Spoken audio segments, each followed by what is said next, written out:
بسم اللہ الرحمن الرحیم. ناظرین السلام علیکم. میں ہوں آپ کا میزبان صابر شاکر. 22 مارچ اور اتوار کا دن تازہ ترین خبریں، اطلاعات اور تبصرے پاکستان کے حالات و واقعات اور سیاسی صورتحال کا لیتے ہیں جائزہ. ایک طرف ہے اسرائیل امریکہ ایران کی جنگ اور گھمسان کا رن پڑا ہوا ہے، اور اس میں بار بار کوشش کی جا رہی ہے کہ پاکستان بھی اس جنگ میں کودے. ہر طرح سے کوشش کی جا رہی ہے اور پھر ہر طرح سے بچنے کی بھی کوشش کی جا رہی ہے. ان حالات میں کچھ پاکستان کے اندر بھی سیاسی تبدیلیاں متوقع ہیں، اور اگر یہ سیاسی تبدیلیاں نہ ہوئیں تو معاملات مزید بگڑ جائیں گے. اس پر بھی بات کریں گے، لیکن سب سے پہلے ذرا ایک ایک کر کے پہلے خبروں کا جائزہ لیتے ہیں. اس کے بعد پھر ہم آپ کو لے کے جائیں گے تجزیے کی طرف اور اندر جو کچھ چل رہا ہے اس طرف. سب سے پہلے جی اسرائیل ایران امریکہ جنگ، اور بدستور ایران کا پلڑا فی الوقت بھاری ہے، اور وہ ہم اس لیے کہہ رہے ہیں کہ ایک طرف دنیا کی سپر پاور ہے، ان کے ساتھ اسرائیل ہے، دو جوہری ملک ہیں، جوہری طاقت ہیں، اور پھر ان کے پاس اسلحے کی کمی نہیں، دولت کی کمی نہیں، طاقت کی کمی نہیں. لیکن اس کے باوجود 24 دن مکمل ہو گئے آج اس جنگ کو، اور ایران قائم دائم ہے، اور نقصان اس کا جانی زیادہ ہوا ہے، اور اس کے بعد بھی وہ اپنے پاؤں پر کھڑا ہے اور مسلسل حملے کر رہا ہے. سچویشن یہ ہے کہ 24 دن گزرنے کے بعد ایران مطمئن ہے، اور ایرانی حکام کا کہنا ہے کہ جب سے ہم نے F-35 جو ہے وہ ایران کا امریکہ کا اسٹیلتھ طیارہ F-35 گرایا ہے، اور ایران کی فضاؤں میں گرایا ہے، اور پھر ایک ہرمز کے قریب F-15 گرایا ہے، اس کے بعد ایران کی فضا جو ہے وہ قدرے پرسکون ہے، اور ایران پہ کسی قسم کا کوئی جیٹ طیارہ، لڑاکا طیارہ نہیں آیا امریکہ یا اسرائیل کا حملہ کرنے کے لیے. البتہ اسرائیل اور امریکہ کے جو جاسوس ڈرون طیارے ہیں ان کی پروازیں ایران کی فضائی حدود میں دیکھی گئی ہیں، جبکہ دوسری جانب اسرائیل پہ جو آگے پیچھے مسلسل حملے کیے گئے اور خطرناک ترین میزائلوں سے حملے کیے گئے، اس کے بعد اسرائیل کی جو فضائی حدود ہے اس پہ اس کا کنٹرول ختم ہو چکا ہے، اور اس کا دفاعی نظام 90% دفاعی نظام اس کا ناکارہ ہو چکا ہے. اس کی وجہ یہ ہے کہ اب برطانیہ اور مغربی طاقتیں بھی یہ حیران ہیں کہ ایران کے پاس اتنے خطرناک میزائل کیسے آ گئے. ابھی تک انہوں نے اپنی پوری طاقت کا مظاہرہ نہیں کیا. آخری جو میزائل داغا گیا وہ 4000 میل تک جو ہے وہ مار کر سکتا ہے، اور وار ہیڈ لے کے جا سکتا ہے، اور صحیح نشانے پر جا کے لگتا بھی ہے. اور پھر جو کلسٹر بمبس تھے انہوں نے تو بہت زیادہ تباہی مچائی، اور اس پہ تو اسرائیل کے حکام نے بھی اس بات کو ایڈمٹ کیا، تسلیم کیا کہ ہم انہیں روکنے میں ناکام رہے. ایک کو روکتے تھے اور دوسرے کو روکتے تھے، کہیں تیسرا نکل آتا تھا، اور اس میں 20 بم جو ہیں وہ ایک میزائل میں موجود ہیں. تو یہ تو صورتحال ہے اس طرف. دوسری جانب شمالی اسرائیل جو ہے وہ بھی حزب اللہ کی ٹارگٹ پہ ہے، اور وہاں پہ حزب اللہ جو ہے وہ مسلسل راکٹ حملے کر رہے ہیں اور ان کو پریشان کیا ہوا ہے. دوسری جانب اگلی خبر جو ہے وہ قطر میں نقصان ہوا ہے، اور قطر کے ایک ہیلی کاپٹر جو ہے وہ گر گیا ہے، جس میں 6 شہادتیں ان کی ہو رہی ہیں. جبکہ دوسری ایک اور خبر، اور وہ ہے دنیا کی بڑی ایئر لائنز جو ہیں ان کی نقصان کا تخمینہ جو ہے وہ $50 ارب سے زائد اس میں کمی آئی ہے. $50 ارب سے زائد کی کمی آئی ہے، اور ایران جنگ کے باعث 20 بڑی ایئر لائنز کو $53 ارب کا نقصان ہو گیا ہے.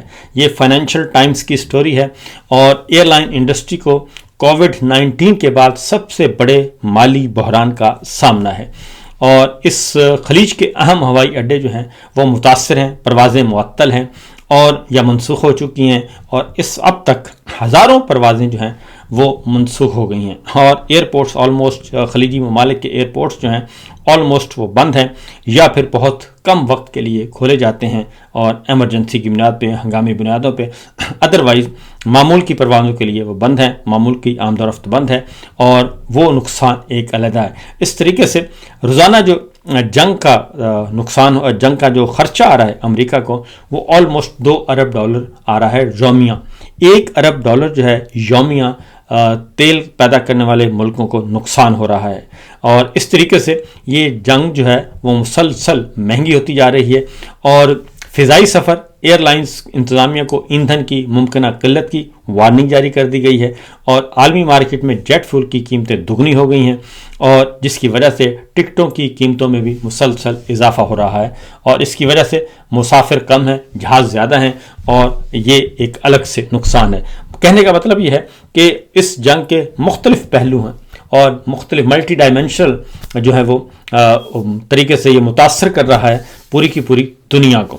آگے بڑھتے ہیں جناب، ایران نے اس بات کی تردید کی ہے کہ ڈیاگو کاشیا میں برطانیہ کے فوجی اڈے کو نشانہ بنایا ہے۔ انہوں نے کہا کہ یہ نشانہ ہم نے نہیں بنایا، اس حملے کے پیچھے یقیناً کسی اور کا ہاتھ ہے، اور جو یہ چاہتا ہے کہ برطانیہ کسی بھی طریقے سے اس لڑائی میں شریک ہو، لہٰذا ہم نے ایسا کچھ نہیں کیا۔ صدر ٹرمپ نے دھمکی دی تھی کہ اگلے 48 گھنٹوں کے اندر اگر آبنائے ہرمز نہ کھولی گئی تو پھر وہ خوفناک حملے کریں گے ایران پہ، اور ایران کے بجلی گھروں پہ حملے کریں گے۔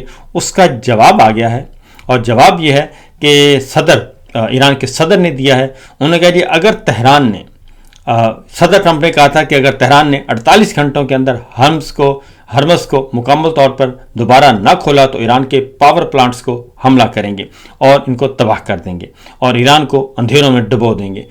تو ڈونلڈ ٹرمپ کے اس جواب پہ صدر ایران نے کہا ہے کہ اگر ٹرمپ نے ایسا کیا تو امریکہ کے توانائی انفراسٹرکچر کو نشانہ بنایا جائے گا اور آبنائے ہرمز کو مکمل طور پر بند کر دیا جائے گا، اور آبنائے ہرمز اس وقت تک بند رہے گی جب تک کہ ہمارے جو متاثرہ پاور پلانٹس ہوں گے مکمل طور پر درست نہیں ہو جاتے اور ریپیئر نہیں ہو جاتے۔ اس لیے انہوں نے کہا کہ ہم ہر طرح کے خطرے کے لیے اور ہر طرح کی دھمکی کے لیے مکمل طور پر تیار ہیں۔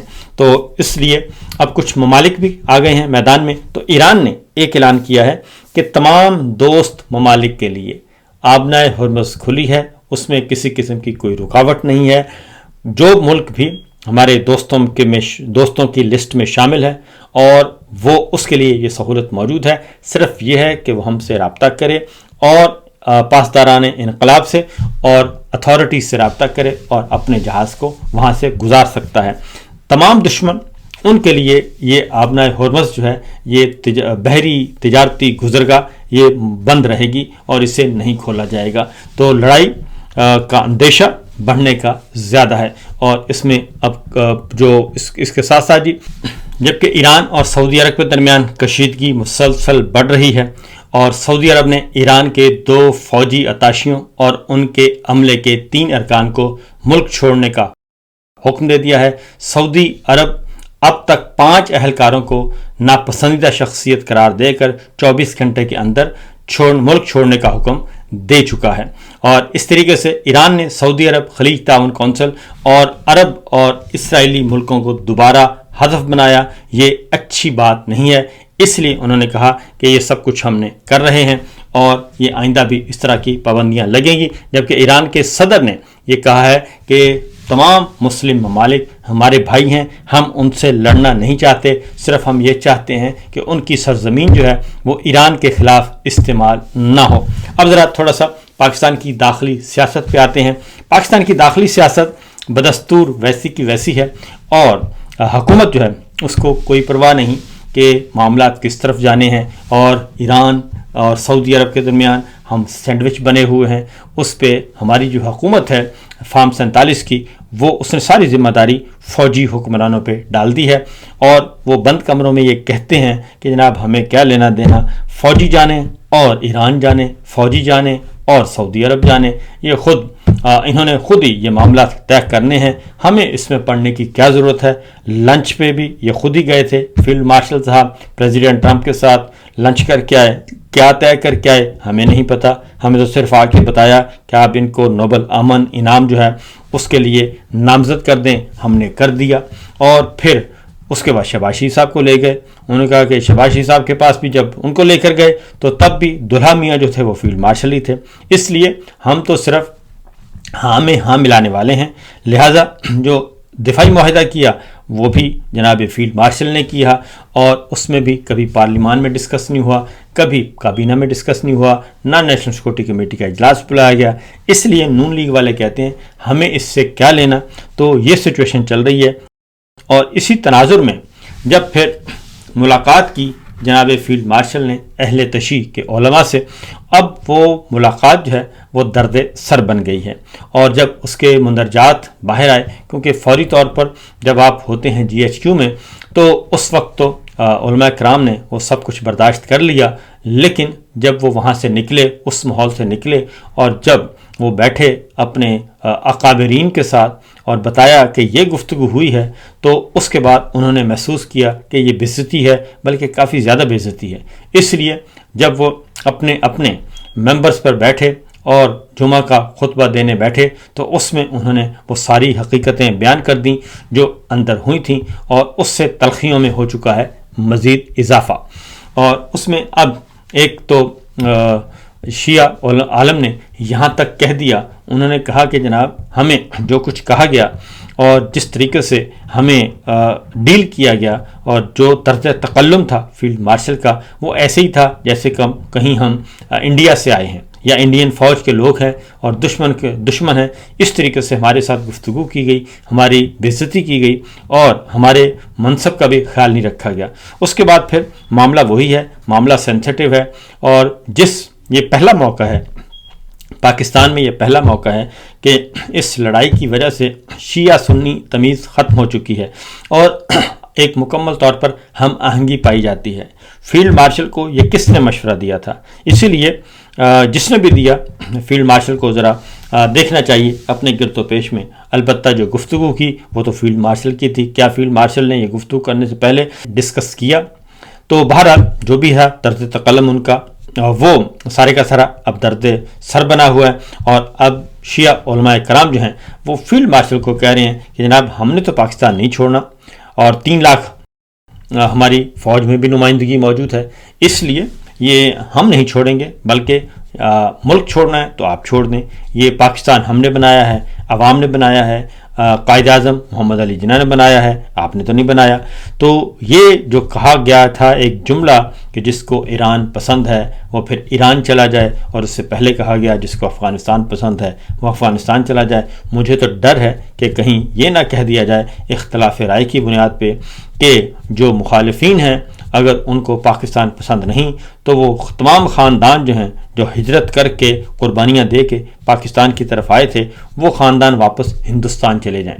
تو اس لیے یہ تلخیاں جو ہیں وہ بدستور موجود ہیں۔ ایک اور خبر جی، وہ بھی اسی فرعونیت اور یزیدیت جو ہے اس کا پتہ دیتی ہے۔ تحریک انصاف کے گرفتار کارکن ہیں سلیم خان، ان کی اہلیہ کے جنازے میں شرکت کی ان کو اجازت نہ مل سکی، اور وہ سزا یافتہ بھی نہیں ہیں بلکہ ریمانڈ پر ہیں، اور جوڈیشل ریمانڈ پہ وہ جیل میں ہیں۔ سلیم خان کو ان کی اہلیہ کا آخری دیدار اسے جیل میں لے جا کر ایمبولنس جیل گئی، وہاں پہ اندر گئی جیل میں، وہاں پہ دروازہ کھولا گیا، اور پھر سلیم خان نے اپنی والدہ کا آخری دیدار، اپنی اہلیہ کا آخری دیدار جو ہے وہ جیل کے اندر کیا، اور پیکا ایکٹ کے تحت جو ہیں سلیم خان جو ہیں وہ جوڈیشل ریمانڈ پر جیل میں ہیں۔